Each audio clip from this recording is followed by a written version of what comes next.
سب سے آسان کام کسی پر الزام تراشی کرنا ہے، کسی پر الزام لگانا ہے، اور سب سے مشکل کام حقیقت اور سچ تک پہنچنا ہے۔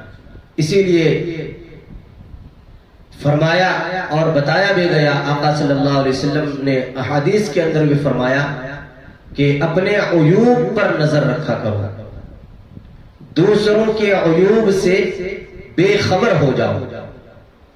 واقعہ لکھا ہے کہ ایک مرتبہ شیخ سعدی شیرازی رحمت اللہ علیہ اپنے بیٹے کے ساتھ رات کے آخر حصے میں تہجد کی نماز پڑھ رہے تھے۔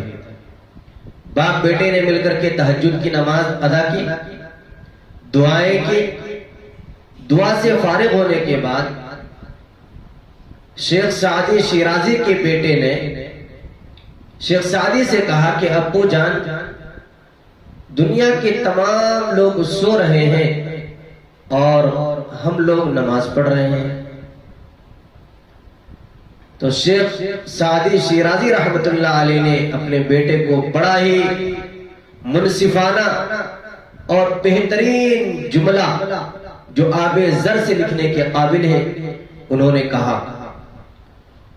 شیخ سعدی نے بیٹے سے کہا کہ بیٹا، اگر لوگوں کے عیب دیکھنا ہی تھا تو بہتر ہوتا کہ تو نماز میں نہ آتا، نماز نہ پڑھتا، سوتا ہی رہتا، یہ تیرے لیے زیادہ بہتر ہوتا۔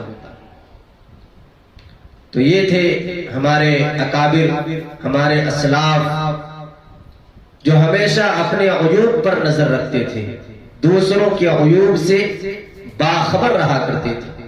ہمیں بھی چاہیے کہ ان کے طریقہ کار پر عمل کریں اور عمل کر کے زندگی گزارنے کی کوشش کریں۔